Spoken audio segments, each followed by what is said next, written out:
우리 다 함께 일어나셔서 오늘 말씀 봉독하시겠습니다. 오늘 말씀은 누가복음 17장 11절입니다. 신약 페이지 124쪽 누가복음 17장 11절에서 19절까지 저와 여러분 한 절씩 교독하시겠습니다. 예수께서 예루살렘으로 가실 때에 사마리아와 갈릴리 사이로 지나가시다가 한 마을에 들어가시니 나병 자 10명이 예수를 만나 멀리 서서 소리를 높여 이르되 예수 선생님이여 우리를 불쌍히 여기소서 하거늘 보시고 이르시되 가서 제사장들에게 너희 몸을 보이라 하셨더니 그들이 가다가 깨끗함을 받은지라. 그 중에 한 사람이 자기가 나은 것을 보고 큰 소리로 하나님께 영광을 돌리며 돌아와 예수의 발 아래에 엎드려 감사하니 그는 사마리아 사람이라. 예수께서 대답하여 이르시되 10사람이 다 깨끗함을 받지 아니하였느냐? 그 9은 어디 있느냐? 이 이방인 외에는 하나님께 영광을 돌리러 돌아온 자가 없느냐 하시고, 같이 읽습니다. 그에게 이르시되 일어나 가라 내 믿음이 너를 구원하였느니라 하시더라. 아멘. 네, 두 팔이 없는데 어떻게 피아노를 치죠? 피아노도 치고 운전도 하고 수영도 하고, 그리고 또 그러면서도 또 감사하다고 그러잖아요. 항상 감사하면서 그렇게 또 그런 삶을 살고 있지 않습니까? 자, 오늘은 추수감사절 예배입니다. 그래서 감사에 대해서 집중적으로 좀 생각해 보려고 합니다. 여러분, 그냥 우리가 예수 믿으면 구원받는다고 그랬으니까 예수 믿고 그냥 삶을 살면 되잖아요. 예배 드리면서. 근데 그것만으로 멈추지 않고 주님께서는 우리한테 뭔가 감사하는 삶을 살라고 그러세요. 감사하면서 살아라. 범사에 감사하면서 살아라. 왜 그러실까요? 감사에 대해서 이렇게 집중적으로 한번 생각을 해보세요. 도대체 감사가 뭐길래? 감사가 뭘까? 여러분은 얼마나 이렇게 평소에 감사하는 그런 삶을 살고 있습니까? 우리의 기본 인격이 평소에 삶을 살아갈 때 평소의 인격이 항상 불평하고 원망하는 그런 삶을 살고 있는지, 아니면은 조그만 일에도 항상 감사하면서 이렇게 기뻐하면서 삶을 살고 있는지 한번 우리 자신을 돌아보시기 바랍니다. 세상이라고 하는 것은 어떻게 흘러가고 있냐면은 감사가 없는 쪽으로 흘러가고 있어요. 갈수록 감사가 사라져요. 마치 우리 영혼이 마귀에게 빼앗긴 것처럼 마귀가 우리 영혼을 장악하고 지배하면서 삶을 살고 있는 것 같아요. 감사가 없고 항상 이기적이고 각박해지고 내 뜻대로 내 욕심대로 안 되면 자꾸 불평하고 원망하고, 지금 그런 삶을 살고 있잖아요. 세상을 돌아오면 세상이 그렇게 흘러가고 있지 않습니까? 근데 주님께서는 그렇게 될 거라고 하는 것을 미리 말씀해 놓으셨어요. 로마서 1장 21절에 보면은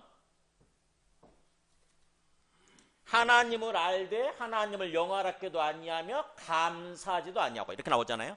그러니까 세상 사람들이 하나님을 알아야 되는데 하나님도 모를 뿐만 아니라 하나님을 안다고 하는 사람들도 하나님을 영화롭게 하지 않고, 즉 하나님을 하나님으로 높이면서 찬양하는 거죠. 그게 하나님을 영화롭게 하는 건데 그렇게 하지도 않고 또 감사할 줄도 모르고 그렇게 삶을 산다는 거죠. 세상 사람들은. 디모데후서 3장 1절 보여주세요. 여기는 더 노골적으로 나타납니다. 보세요. 너는 이것을 알라 말세에 고통하는 때가 이르를 거다. 말세에 우리 영혼이 고통스러운 때, 그런 때가 이를 텐데 사람들이 어떻게 삶을 사냐면은 자기를 사랑하며 하나님을 사랑하고 이웃을 사랑하고 그런 삶을 사는 것이 아니라 오직 자기밖에 모르는 거죠. 자기를 사랑하고 자기가 신이 되고 자기가 우상이 되는 거예요. 그 다음에 돈을 사랑하고 돈이 우상이 되는 거죠. 그 다음에 자랑한다고 하는 게 자기를 높이는 거예요. 그 다음에 교만하고 비방하고 부모도 거역하고 그 다음에 감사하지 않냐고 나오잖아요. 감사하지 않냐고 거룩하지 않냐고. 이게 세상이 흘러가는 방향이에요. 우리도 자칫하게 되면은 세상 속에서 살고 있으니까 우리도 여기에 휩쓸려 가게 되는 거죠. 이런 세상의 흐름에 나도 휩쓸려 가가지고 나도 똑같이 되는 거예요. 내가 예수 믿는다고 생각하고 또 하나님을 믿는다고 생각하고 예배는 드리지만 일상 삶의 모습이 바로 이런 모습일 수 있는 거죠. 우리 자신을 한번 돌아보시기 바랍니다. 근데 하나님은 데살로니가전서 5장 이렇게 18절 보여주시면 이런 세상의 흐름 속에서 우리한테 요구하시는 하나님은 항상 기뻐하라, 쉬지 말고 기도하라, 범사에 감사하라. 범사라는 게 모든 일에 그런 뜻이잖아요. 모든 일에 감사하라. 이것이 그리스도 예수 안에서 너희를 향하신 하나님의 뜻이니라. 이렇게 말씀하시는 거예요. 범사에 감사하면서 사는 삶을 그 삶을 사는 거 이게 하나님의 뜻이라는 거죠.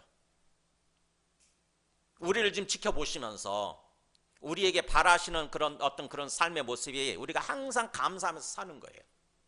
좋을 때만 내 뜻대로 이루어질 때만 감사하는 것이 아니라 그냥 감사하는 거예요. 그냥 그래도 감사합니다. 내 뜻대로 되지 않았어도 내 욕심대로 이루어지지 않았어도 하나님 감사합니다. 그냥 감사합니다 하면서 이렇게 그런 감사하면서 삶을 살길 바라신다는 거죠. 주님께서. 그렇다고 한다면 이 감사가 도대체 뭔가?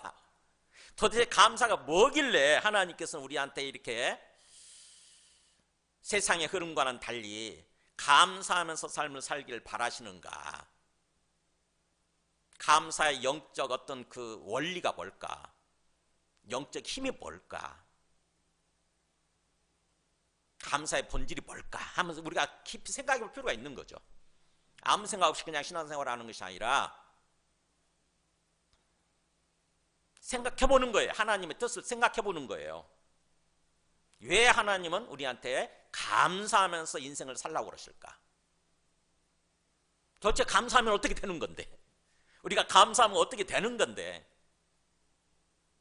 말씀을 통해서 생각하고 깨달아야 되는 거죠.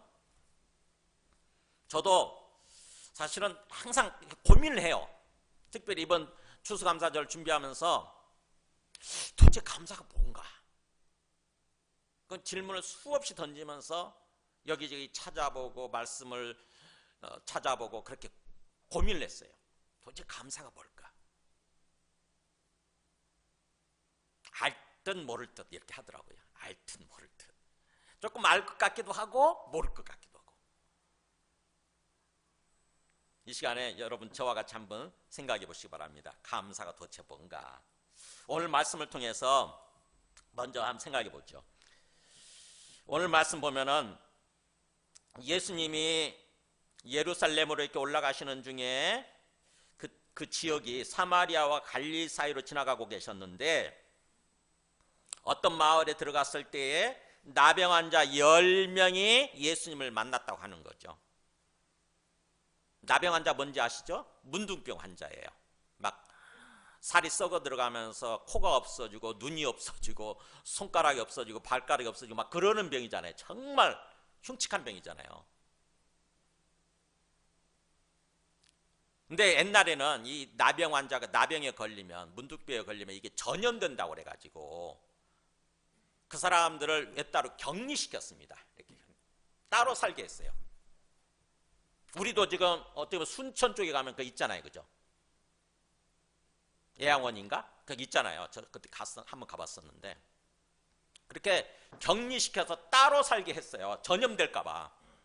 근데 지금은 이제 의학이 발달해가지고 전염되지 않는다고 하는 걸로 이렇게 밝혀졌잖아요. 그래서 전염되지 않는 건데 옛날 사람들은 그걸 모르는 거죠. 그래서 이 이스라엘도 마찬가지였어요. 나병에 걸리게 되면은 격리시켰어요. 가족으로부터 떨어뜨려 놓고 마을로부터 어떤 사람들로부터 떨어뜨려 놓고 따로 살게 했어요. 사람들한테 절대 접근하지 못하도록, 접촉하지 못하도록 그렇게 했습니다. 근데 어떤 마을에 들어갔더니 그 나병에 걸린 나병 환자 10명이 있었다고 하는 거죠. 이 사람들이 예수님께 가까이 오지 못하는 거죠. 사람들에게로 가까이 오지 못하는 거예요. 그래서 소리를 높여 멀리 서서 그러잖아요. 멀리 서서 가까이 오지 못하고 멀리 서서 소리를 높여 외치는 것입니다. 예수 선생님이여 우리를 불쌍히 여기소서. 이렇게.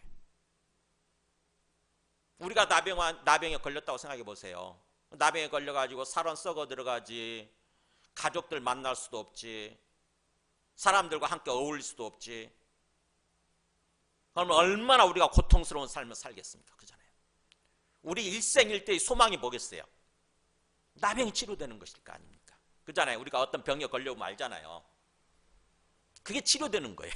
저도 최근에 갑자기 그 비문증이라고 하세요. 비문증이 갑자기 나타났어요. 생겼어요. 어느 날 눈에 갑자기 이렇게 눈 앞에 뭔가 이렇게 실타래 같은 게 딱 나타나더니 계속 아른거리는 거예요. 너무 불편해요. 책을 볼 때 이렇게 불편하고. 그래서 지금 제 소망은 비문증이 치료되는 거예요. 너무 불편하니까. 그래서 지금 한의원도 다녀오고 그러는데 이 나병 환자도 마찬가지인 거죠. 나병이 어떻게든지 치료되길 바라는데 마침 막 기적을 일으키고 모든 병든 사람들을 치료한다고 하는 예수님이 그 마을에 나타났다고 하는 거죠. 그렇다고 한다면 이 사람들은 뭐 어떻게든지 뭐예요? 예수님을 만나서 예수님이 그 나병을 치료해 주기를 바라겠죠? 여러 가지 어떤 사회적인 제약이 있지만, 가까이 갈 수 없는 어떤 사회적인 제약이 있지만 거기에 굴복하면 안 되는 거죠. 어떻게든지 예수님을 만나야 돼요. 어떻게든지 예수님으로부터 치료를 받아야 돼. 그래서 멀리 떨어져 있지만 멀리 서서라도 소리를 높여서 외치는 거죠. 예수 선생님이요. 이때 선생님이란 말이 그 바리새인들이 예수님을 향해서 얘기하는 것처럼 그런 게 아니에요. 디다스칼레가 아니고, 이때 선생님은 우리가 그 어떤 그 음악을 지휘하는 어떤 거장들한테 쓰는 어떤 표현이 있잖아요. 그걸 뭐라고 하죠? 마스터? 마이스터 그렇게 얘기하잖아요. 그 단어예요. 그 단어 이게. 그러니까 예수님 권위자여 이런 뜻이에요. 거장, 권위자.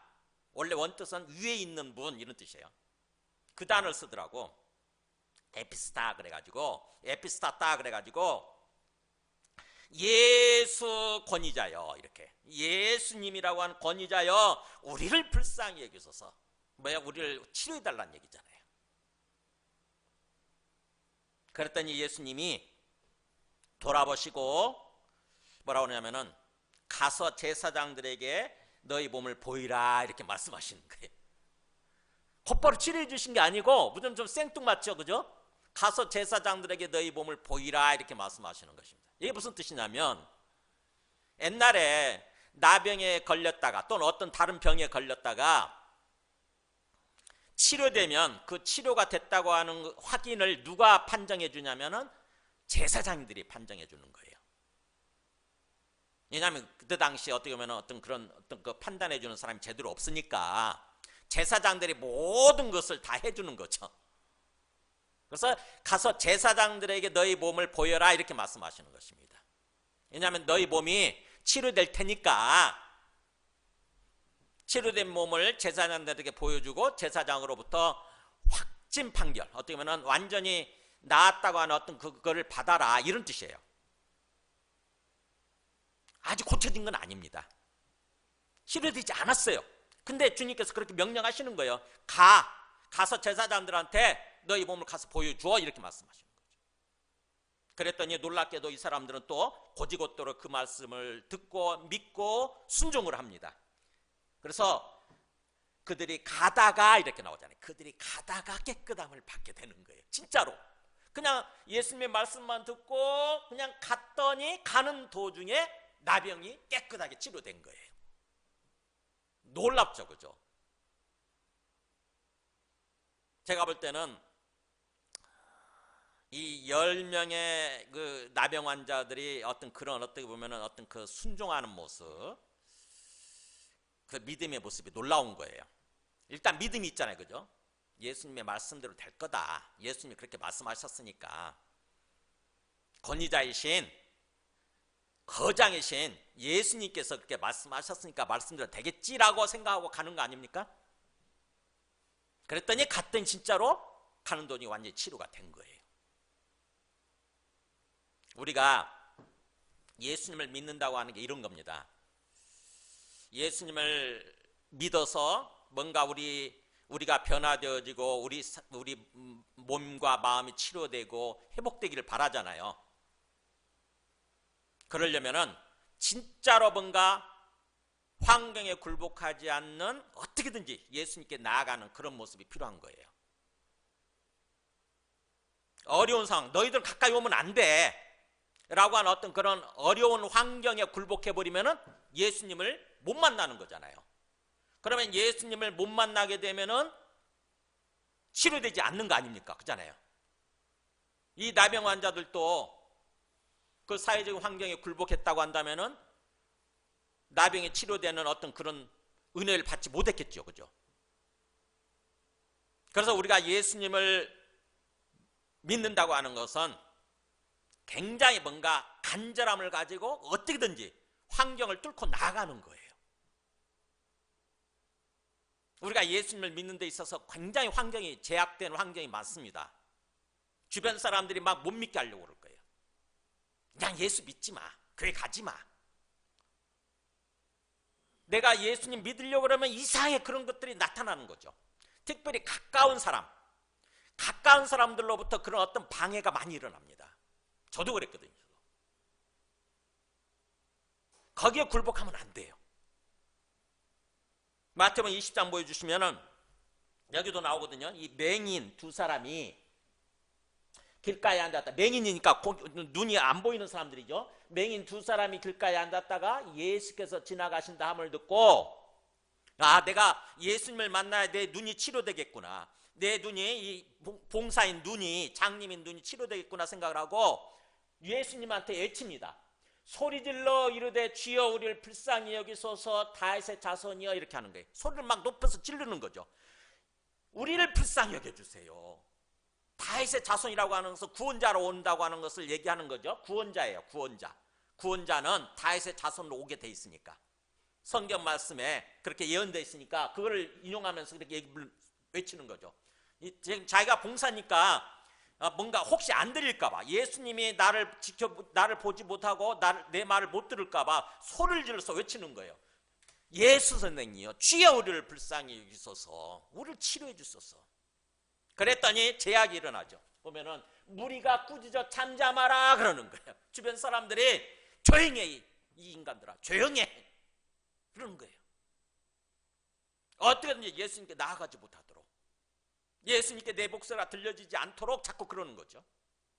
그럴 때 이 사람들이 거기에 굴복했다고 한다면은 눈을 뜨지 못했을 거예요. 근데 이 사람들은 어떻게 보세요? 더욱 소리질러 이르되 그러잖아요.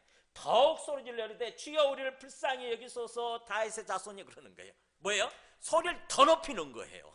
주변 사람들이 못하게 자꾸 뭔가 막는데도 불구하고 더 소리질러서, 어떻게든 내가 예수님께 내 소리가 들려야 된다, 내가 어떻게든 예수님을 만나야 된다, 이렇게 하는 거죠. 그랬더니 예수님이 머물러 서서 그들을 불러 이르시되 너희에게 무엇을 하여 주기를 원하느냐 그래요. 예수님이 드디어 돌아보시는 거예요.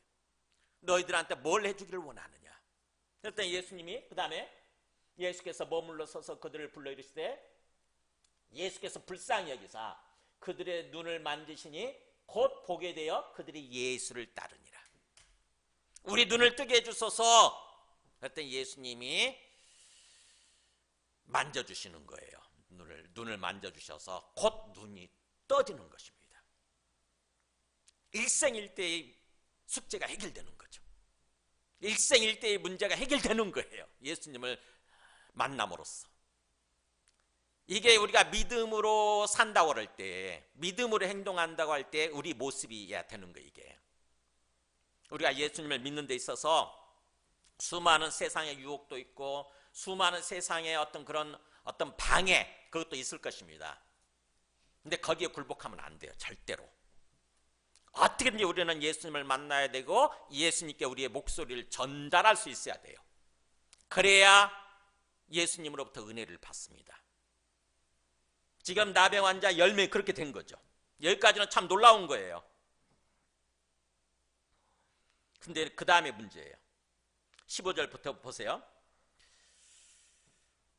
그 중에 한 사람이 자기가 낳은 것을 보고 큰 소리로 하나님께 영광을 돌리며 돌아와 예수의 발 아래 엎드려 감사하니 그는 사마리아 사람이라. 예수께서 대답하여 이르시되 10사람이 다 깨끗함을 받지 아니하였느냐? 그 9은 어디 있느냐? 이 이방인 외에는 하나님께 영광을 돌리러 돌아온 자가 없느냐? 뭡니까? 하나님으로부터 은혜를 받았으면, 예수님으로부터 은혜를 받았으면 그 다음에는 예수님이 우리한테 기대하시는 게, 바라시는 게 뭐겠어요? 감사하는 거예요. 감사하는 거. 예수님이 우리한테 은혜를 베풀어 주시면서 예수님은 이렇게 지켜보시는 거예요. 마음속에 기대감을 품고 저 사람이 감사하기를 바라시는 거예요. 왜요? 네, 그 감사를 통해서 하나님 주님은 더욱더 큰 은혜를 베풀어 주시려고 하시는 거죠. 우리가 그렇잖아요. 우리가 어떤 사람한테 이렇게 조그만 은혜를 베풀 수 있잖아요. 뭐 커피 한 잔 빼줄 수도 있고 아니면 식사 한 끼 이렇게 사줄 수도 있고 그렇지 않습니까? 그럴 때에 그 사람이 아무 소리도 안 할 수도 있지만 그 사람한테 뭔가 아이고 고맙습니다, 아이고 감사합니다 이런 말을 들으면 어떻게 됩니까? 준 사람이 이상하게 마음이 기뻐요. 이상하게 마음이 더 이렇게 기쁘면서 다른 것도 더 주고 싶고 심지어는 뭐예요? 내 가진 모든 것을 주고 싶은 그런 생각이 들게 되는 거죠. 그게 인격을 가진 인격체 간의 어떤 관계인 것 같아요. 인격을 가진 사람들은 다 똑같은 어떤 그런 생각을 갖게 되는 것 같아요.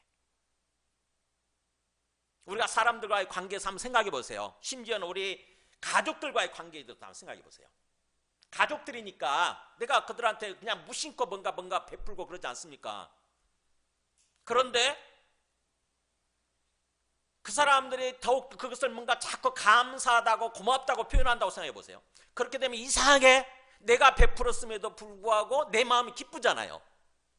내가 돈을 들이고 시간을 들이고 뭔가 그랬음에도 불구하고 이상하게 그 감사 한마디, 고맙다고 하는 그 한마디에 더 이상하게 내 마음이 기쁘고 더 많은 것을 주고 싶고 이렇게 되는 거예요. 하나님도 마찬가지입니다. 하나님도 우리와 똑같은 인격을 가지신 분이시잖아요. 하나님이 예수님께서 일방적으로 그냥 은혜를 베풀어 주셨잖아요. 치료해 주셨잖아요.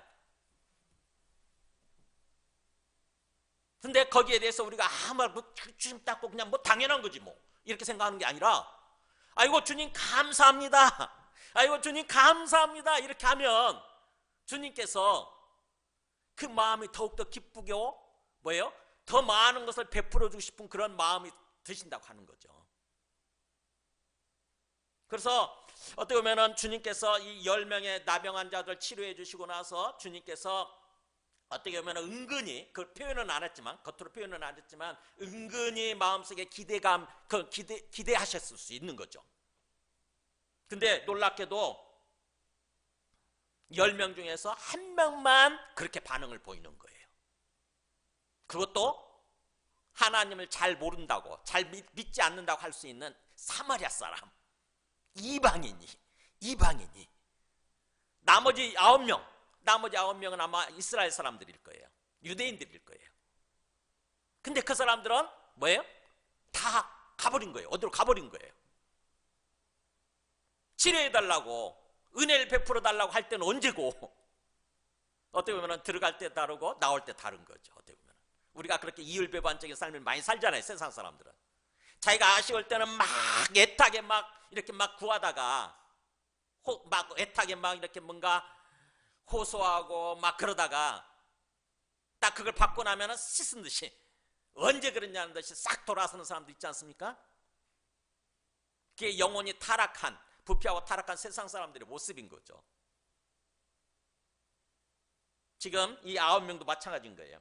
9명은 다 어디로 가버리고 한 사람만 자기가 내 몸이 치료됐네 그래가지고는 놀라워가면서 큰 소리로 하나님께 영광을 돌리면서, 그러니까 하나님을 찬송하는 거죠. 하나님 감사합니다, 하나님 찬양합니다 그러면서 큰 소리로 하나님께 영광을 돌리면서 돌아와서 예수님의 발 앞에 납작 엎드리면서 감사하는 겁니다.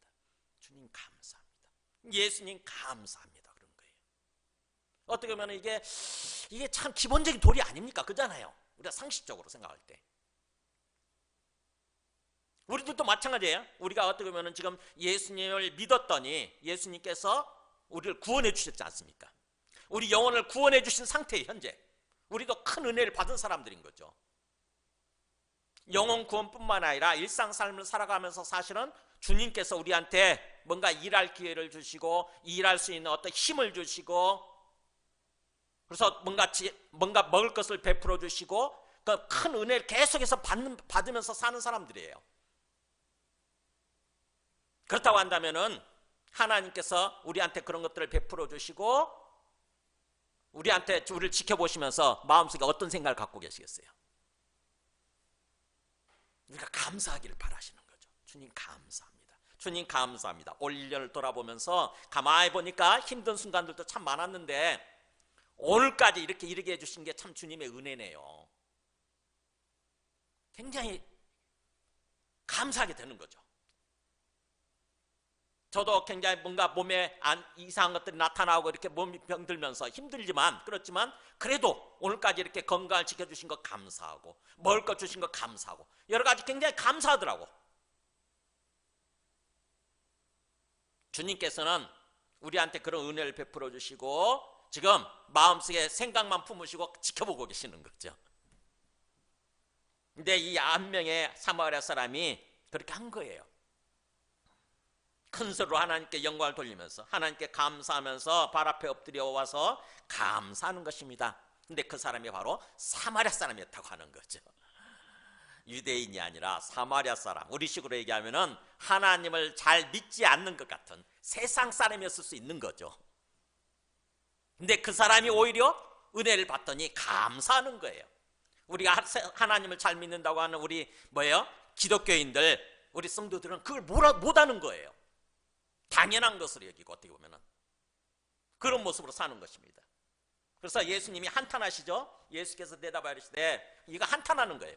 10사람이 다 깨끗함을 받지 아니하였느냐, 그런데 9은 다 어디 갔느냐 이거예요. 그 9은 어디 있느냐. 이 사람들도 와서 감사했다고 한다면 더 큰 은혜를 받을 수 있을 텐데. 그러면서 이 이방인 외에는, 소위 하나님을 모르는 이 이방인 외에는 하나님께 영광을 돌리러 돌아온 자가 없느냐 그러시는 거예요. 다 어디 갔길래. 그러면서 19절 보세요. 그 얘기를 이르시되, 그 한 명의 감사할 줄 아는 그 사마리아 사람한테 뭐라고 그럽니까? 일어나 가라, 너의 믿음이 너를 구원하였느니라 그러십니다. 일어나 가라. 그러니까 뭐예요? 일어나서 이제부터는 평안히 건강하게 잘 살아라 이거예요. 행복한 삶을 살아라. 주님께서 앞길을 열어주시는 거예요. 이렇게 앞길을 보장해 주시는 거죠. 약속해 주시는 거죠. 일어나 가라 그러면서 너의 믿음이 너를 구원했느니라 이렇게 선포하시는 것입니다. 아니 뭐예요? 이게 무슨 말일까요? 너의 믿음이 너를 구원했느니라? 구원이 뭡니까? 앞에서는 몸이 치료되는 것도 일종의 구원의 내용이긴 하지만, 여기서 이 구원은 우리 영혼 구원, 완전한 구원을 의미하는 거예요. 우리 삶의 전체적인 구원을 의미하는 거죠. 즉 다시 말하면 우리 영혼이 구원받고 우리 삶이 구원받았다고 하는 것은 어떤 의미냐면은 주님과 함께 살아간다고 하는 거죠. 주님이 우리를 지켜주시고 주님이 우리를 보호해 주시고 주님이 우리를 채워주시고 주님이 이끌어가 주시는, 주님이 우리와 함께 살아가시는 그런 삶을 사는 거, 그게 구원이에요.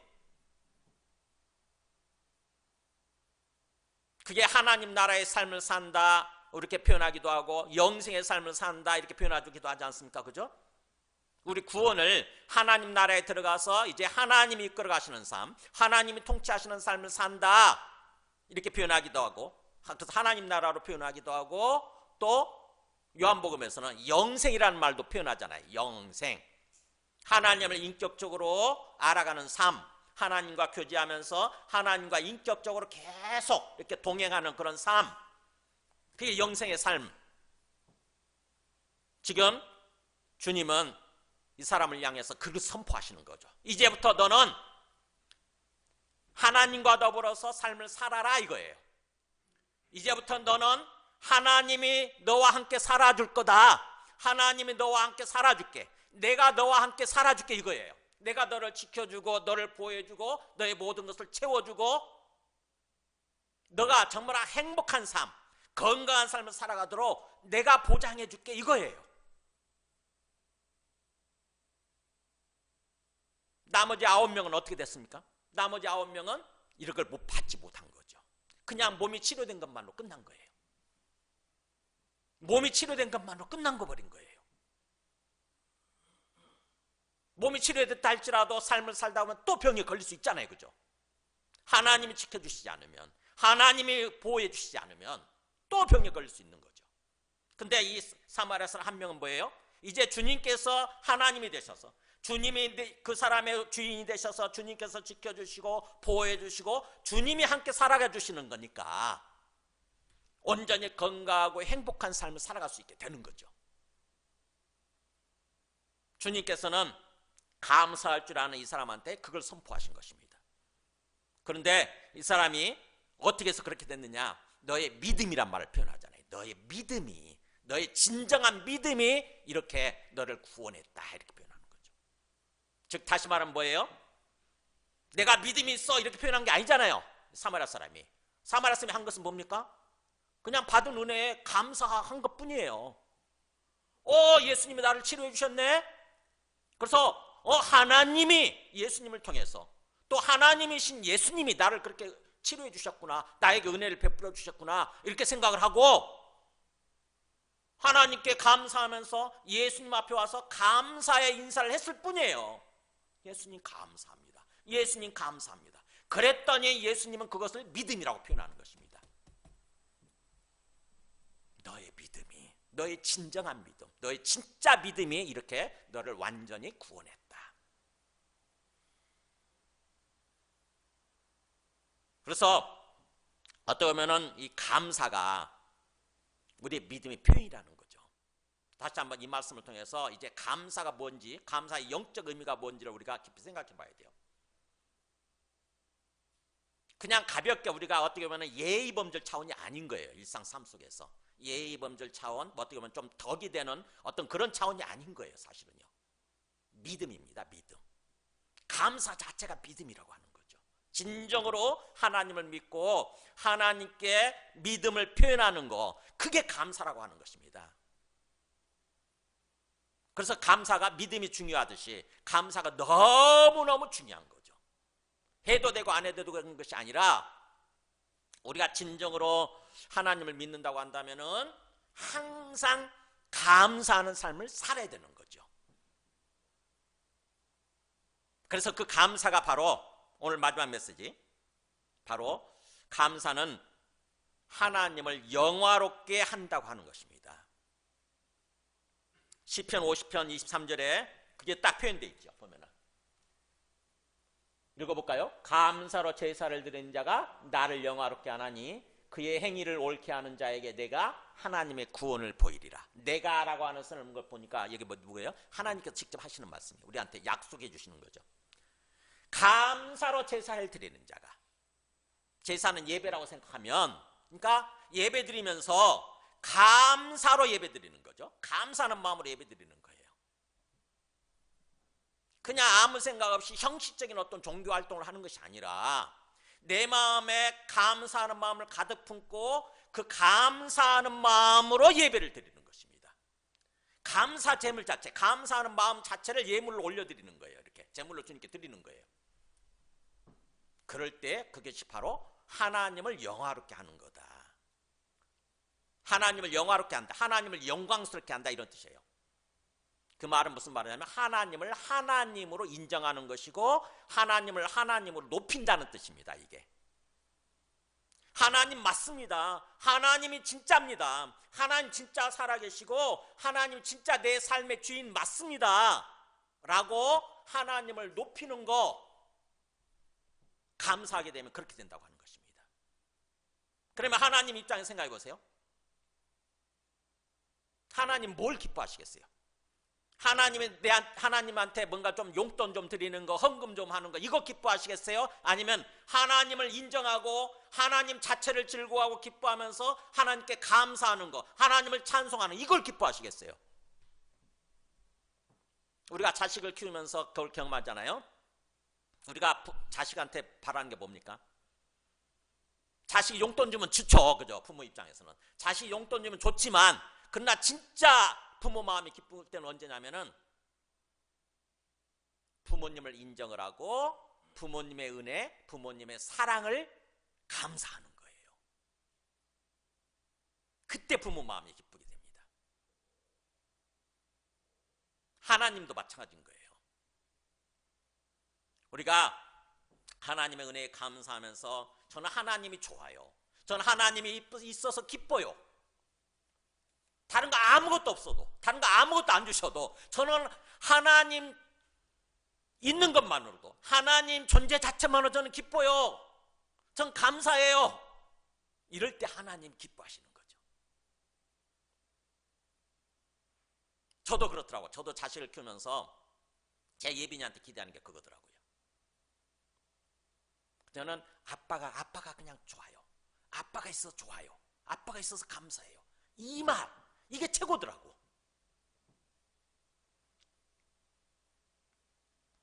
그렇게 감사로 하나님을 영화롭게 할 때 하나님 뭐라고 그럽니까? 내가 하나님의 구원을 보이리라. 그의 행위, 이 행위가 길이의 원래 뜻이 길을 옳게 하는 자. 그러니까 인생길이죠. 인생길을 똑바로 사는 사람한테 항상 하나님께 감사하면서 하나님께 영광을 돌려드리는, 하나님을 영화롭게 하는 그런 삶을 사는 것, 그게 길을 옳게 가는 사람이라는 거죠. 인생길 옳게 가는 사람한테 내가 하나님의 구원을 보이리라. 내가 하나님으로서 너희들한테 베풀어 줄 수 있는 구원을 보여줄게, 이거예요. 그 구원이 바로 뭐냐면은 우리한테 필요를 채워주시는 것일 수도 있고, 우리의 몸을 치료해 주시는 것일 수도 있고, 우리 삶을 형통하게 하는 것일 수도 있고, 궁극적으로는 뭐예요? 하나님이 우리의 하나님 되셔서 우리와 함께하는 삶을 살아가는 거, 그게 구원이에요. 구원의 완성이죠, 어떻게 보면. 그래서 우리가 완전히 구원받은 날, 주님 재림하셔서 완전히 구원받은 날 어떻게 된다고 그래요? 우리가 다시는 죽지 않는 몸으로 부활해가지고 천국에서 하나님과 더불어 영원히 산대잖아요. 하나님과 함께 사는 거, 영원토록. 그게 구원이에요. 그게 구원의 완성이에요. 근데 이 땅에서부터 그 구원의 맛을 보게 되는 거죠, 우리가. 하나님이 진짜 나와 함께 계시네. 하나님이 진짜 항상 나와 함께 계셔 주시고 나의 삶을 인도하고 계시네. 이걸 이렇게 경험하고 느끼게 되는 거죠, 어떻게 보면. 그래서 어떻게 보면 우리 인생의 도리가 뭐냐. 하나님이 우리한테 생명을 주시고 우리를 지으시고, 그래서 우리한테 바라시는 그런 삶, 인생의 본질적인 모습이 뭐냐면은 하나님께 영광 돌려드리는 삶이에요. 하나님을 영화롭게 하는 삶이에요. 이사야 43장 7절에 그 말씀 있잖아요. 내 이름으로 불려지는 모든 자 곧 내가 내 영광을 위하여 창조한 자를 오게 하라. 뭐예요? 하나님은 무엇을 위해서 창조하셨다고 우리를? 자기 영광을 위해서. 자기 영광을 위해서, 자기를 영화롭게 하기 위해서 우리를 창조하셨다는 거죠. 그러니까 우리 존재 이유가 뭐냐? 하나님의 영광이에요. 마치 자식의 존재 이유가 뭐냐? 부모님의 영광이에요. 부모 마음이 기쁘게 만들고 부모 어깨가 으쓱 올라가게 만드는 거, 사람들로부터 야, 저 집 네 집 자식이야, 정말 잘 키웠네, 이런 말 듣는 거, 그게 자식의 존재 이유예요. 그럴 때에 부모는 모든 것을 베풀어 주게 되는 거죠. 그 자식한테 생명까지도 베풀어 주게 되는 거죠. 그래서 고린도전서 10장 10절에 10장 31절에 사도 바울이 그렇게 얘기하는 거예요. 그런즉 너희가 먹든지 마시든지 무엇을 하든지 다 뭘 위해서 하라? 하나님의 영광을 위해서 하라. 하나님의 영광. 먹든지 마시든지 뭘 하든지 항상 우리의 초점, 우리의 목표는 뭐에 맞춰져야 되느냐? 하나님께 영광이에요. 내가 이것을 통해서 하나님이 기쁘실까? 하나님의 어깨가 으쓱하고 올라가게 될까? 이것을 생각하는 거예요.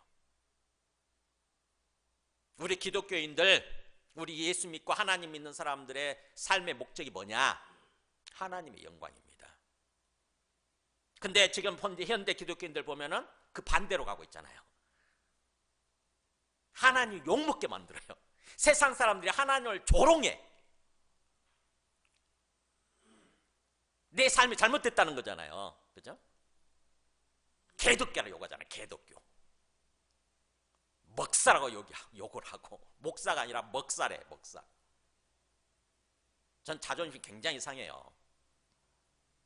집사라고 얘기하지 않고 뭐라고 그럽니까? 잡사라고 그러지 않습니까? 잡사. 내가 삶이 잘못되면, 우리 기독교인들의 삶이 잘못되면 하나님이 영광 받으시는 것이 아니라 하나님이 욕을 먹어요. 하나님의 영광이 가려지게 됩니다. 그러면 하나님이 그걸 기뻐하시겠어요? 그래서 자꾸 교회를 부흥케 하고 우리 삶을 형통하게 행복한 삶으로 인도해 주시겠습니까? 하나님 마음 기쁘지 않는데. 그래서 우리는 하나님의 영광에 초점 맞추고 하나님의 영광을 위해서 삶을 살아야 된다고 하는 것입니다. 감사하게 될 때, 항상 감사하게 될 때, 어려운 상황에서도, 내 삶이 굉장히 어려운 상황에서도 하나님 감사합니다.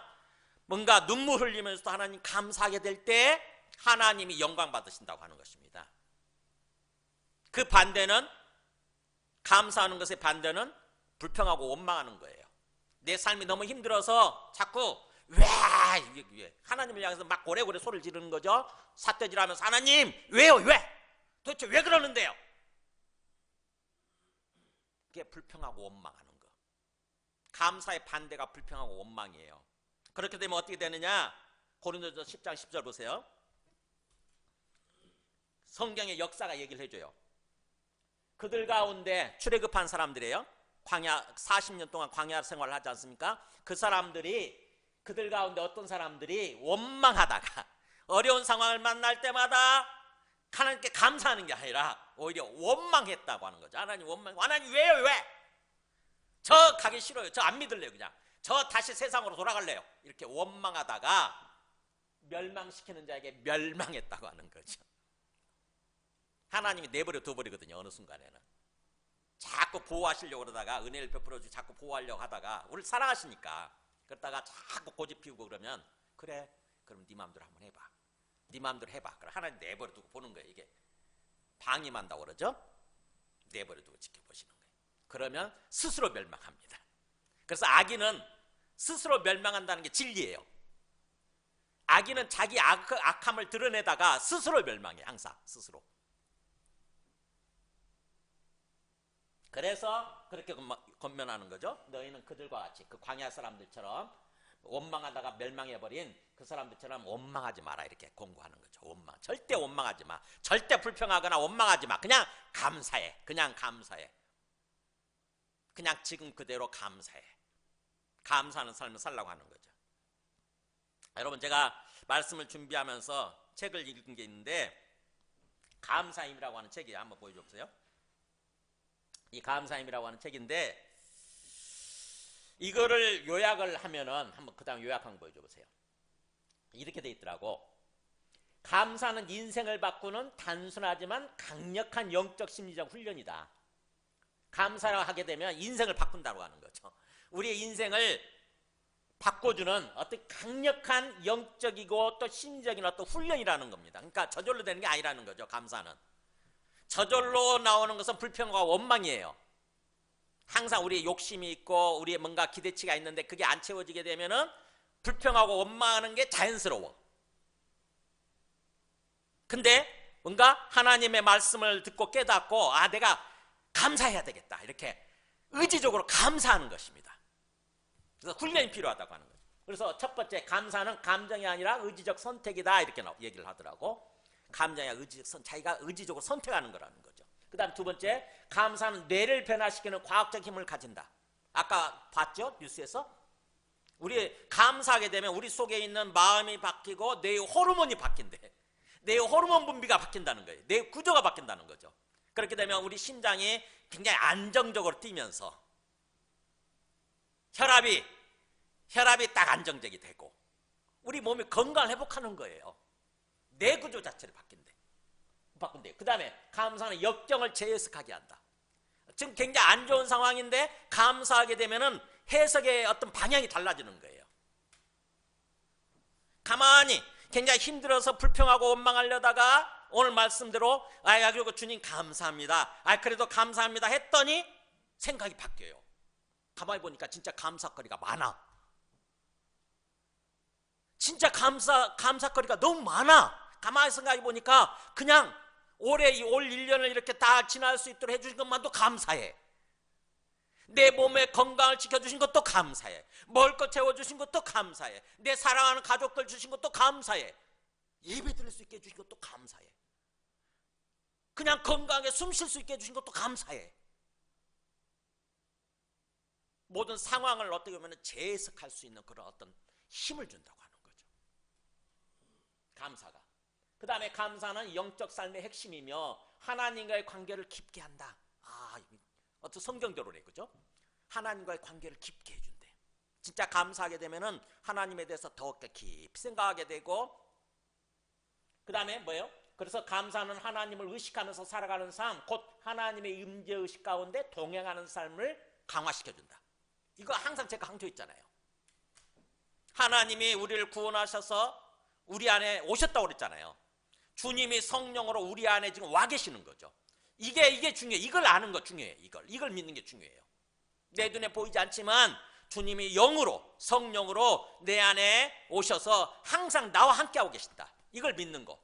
그렇다고 한다면은 항상 그 주님을 기억하고 주님을 의식하고 주님과 대화하면서 사는 것입니다. 주님 그러면서 가만히 생각하니까 주님이 계신 것만으로도 감사하죠. 주님이 내 안에 계신 것 자체가 감사한 거예요. 저는 그게 진짜 이렇게 감사가 습관적으로 되더라고. 다른 건 몰라도 주님이 저와 함께 계셔 주시니 감사합니다. 주님이 저와 함께 계시니 감사합니다. 그것만으로 감사합니다. 그래서 주님과 동행하는 삶이 더욱더 강해지는 거죠.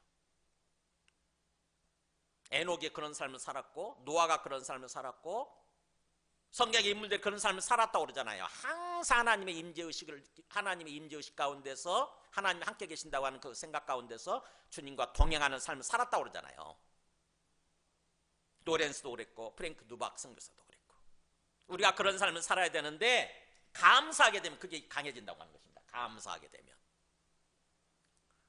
그냥 입을 열어서 감사합니다 그러는 거 시작하는 거예요. 그것부터 주님 감사합니다. 그 다음에 마지막 결국 감사는 삶의 방향을 바꾸는 힘이다 이렇게 돼 있더라고.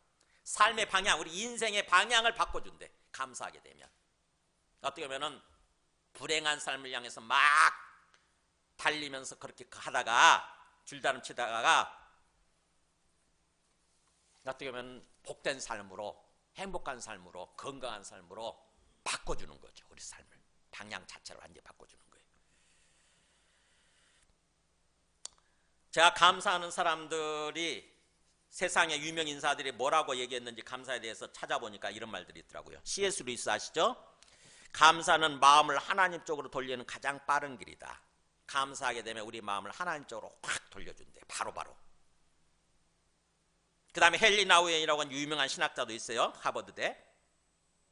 그분도 뭐라고 그랬냐면은 감사는 현실을 바꾸지는 않지만 당장 현실을 바꾸지는 않지만 현실을 바라보는 내 마음을 바꿔주고 결국에는 삶 전체를 바꿔준다. 이렇게 표현했더라고. 그러니까 내가 감사하는 즉시 현실을 바꾸지는 않는다는 거죠. 그렇죠? 맞잖아요. 내가 지금 감사했다고 당장 현실이 바뀌냐? 그렇진 않죠. 그러나 내 마음부터 바꿔주시는 거예요. 내 마음을 바꿔주고 그러면 내 뇌에서 호르몬 분비가 뭔가 정상 건강하게 호르몬 분비가 되도록 만드시죠. 그러면서 이제 내 몸을 치료하기 시작하고, 그러면서 너의 관계도 또 회복시켜주고 내 삶 전체를 복되게 행복하게 바꿔준다고 하는 거죠. 헨리 나우인이 그런 얘기를 했어요. 그리고 또 이 사람은 전 잘 모르는데 수도자라는데, 데이비드, 이 사람이 뭐라고 했냐면 감사는 행복으로 가는 가장 짧은 길이다. 그러면서 행복한 사람이 감사하는 게 아니라 감사하는 사람이 행복해진다, 이런 표현을 썼어요. 감사하는 사람이 행복해진다. 그리고 우리 유명한 오프라 윈프리 아시죠? 오프라 윈프리가 뭐라고, 이 사람은 항상 감사일기를 썼다고 그래요. 흑인이죠. 감사일기를 쓰는 순간 삶의 초점이 기적으로 이동한다, 이런 말을 썼더라고. 감사일기를 쓰는 순간 내 삶이 기적으로, 삶의 초점이 기적으로 이동한다. 또 감사 사례들을 제가 또 찾아봤더니 한 가지가 있어요. 심리학자 쇼 에이크라는 사람이 우울증 치료 환자, 우울증에 걸린 사람들을 대상으로 감사 훈련을 시켰대요. 이 사람들이 심한 우울증에 걸려가지고 만성적인 스트레스에 시달리고 항상 부정적인 사고를 하는 거예요. 우울증 걸리면 그렇잖아요, 그죠?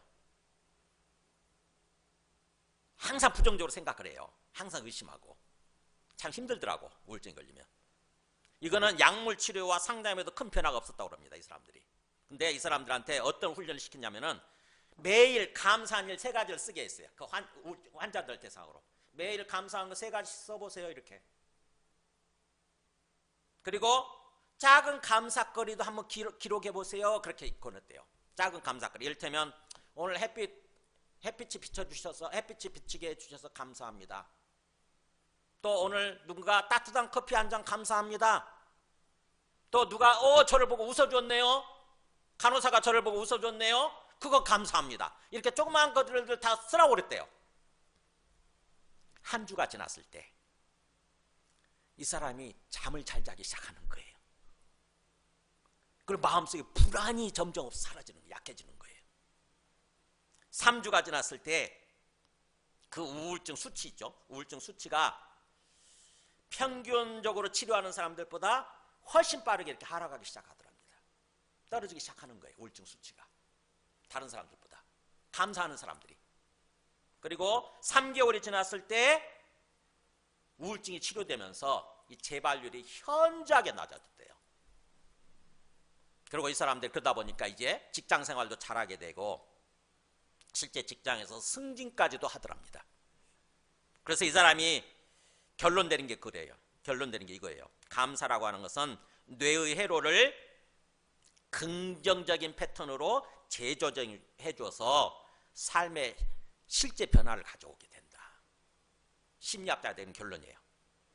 감사는 뇌 회로를 긍정적인 패턴으로 재조정해준다. 그래서 삶의 변화를 가져온다. 일본에서는요, 어떤 감사 훈련을 했냐면은 이 가정이 굉장히 부부 갈등이 심하고 폭언을 하고 그 다음에 자녀들도 반항하고 그러다 보니까 집안 분위기가 엉망이었다고 합니다. 항상 긴장 상태, 초긴장 상태, 깨지기 일보 직전 항상 가정이 그런 분위기였대요.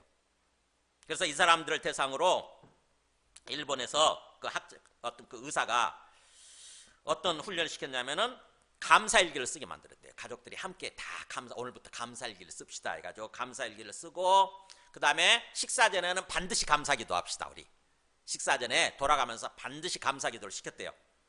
그리고 하루에 3가지씩 아까처럼 하루에 3가지씩 계속 감사한 것들을 나누게 만들었대요. 이렇게 서로 가족이 모여가지고 하루 3가지씩 감사하는 걸 나누게 했대요. 그랬더니 어떻게 변화되냐면은 말투가 부드러워지고 당연히 그러겠죠. 말투가 부드러워지고 분노가 줄어들기 시작했대요. 그리고 자녀들이 학교 생활을 더 이렇게 즐겁게 기쁘게 하기 시작했대요. 그러면서 집에 항상 긴장 상태고 깨지기 일보 직전이고 폭발하기 일보 직전이었던 그 집이 뭔가 평안해지기 시작했다는 거예요. 평안한 집으로, 평온한 집으로 바뀌기 시작했답니다. 그래서 이 사람이 결론 내린 게 이거예요. 감사라고 하는 것은 가정 분위기를 바꾸는 뭔가 놀라운 신비한 힘이 있다. 이렇게 결론을 내렸답니다. 그 다음에 하나만 더요. 하버드대 의대네. 여기 하버드대 의대인 어떤 그 데이비스라는 사람이 암 환자들을 대상으로 감사 실험을 한 거예요. 암 환자들이에요. 말기암 환자들이었으니까 이 사람들이 항상 불안하고 항상 공포가 있고 그 다음에 항상 고통스러운 거죠. 말기암은 살이 썩어 들어가는 거잖아요.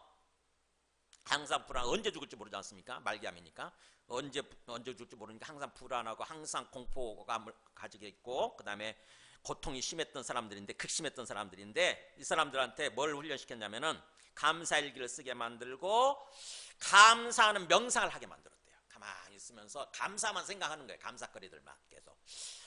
내가 지금 병이 들어서 힘들지만 그래도 가만히 보니까 오늘까지 살게 해주신 것도 감사하고 내 가족이 있는 것도 감사하고 또 이렇게 내가 병원에 입원해서 치료받을 수 있는 것도 감사하네. 가만히 보니까 감사거리들 있잖아요. 감사를 명상하게 만들었대요. 그리고 이제 남아있는 시간 동안 감사한 거, 그동안 일생을 돌아오면서 감사했던 거 5가지를 기록하고 만들었대요. 그랬더니 어떻게 변화되냐면은 이 통증에 대한 민감도, 그러니까 막 고통스럽게 느끼는 거죠. 이게 25%, 4분의 1이나 확 줄어들더래요. 통증 민감도가 4분의 1 쭉 줄어들고 그 다음에 이 사람이 잠을 자기 시작하는 거예요.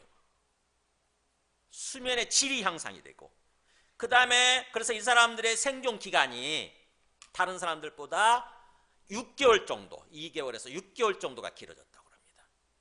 더 오래 산 거죠. 그리고 마음의 평안이 그 마음 평안 수치가 상승을 하고 이렇게 됐다고 합니다.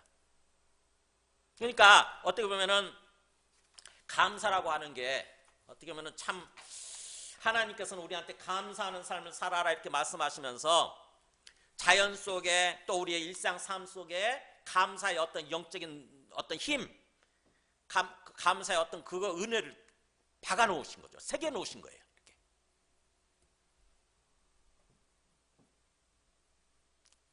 그래서 우리가 말씀을 통해서 이런 삶을 생활하려고 해야 되는 거예요. 감사하는 삶. 내가 마음속에 감정적으로 어떻게 보면 좀 감사할 수 없는 그런 상황이라 할지라도 감사하는 거예요. 오늘 말씀대로. 입에서 의지적으로 감사하는 것입니다. 주님 그래도 감사합니다. 그래도 감사합니다. 이렇게 시작하는 거예요. 우리가 왜 감사하지 못하냐면 자꾸 환경만을 바라보는 거예요. 지금 보이는 환경, 보이는 상황 이것만을 생각하는 거죠. 인간적으로 바라보는 거예요. 인간적으로. 하나님 같은 거 완전히 생각하지 않고 내 인간적인 관점에서 바라본다 보니까는 힘들잖아요. 그러니까는 뭐예요? 불평하고 원망하게 되는 거예요.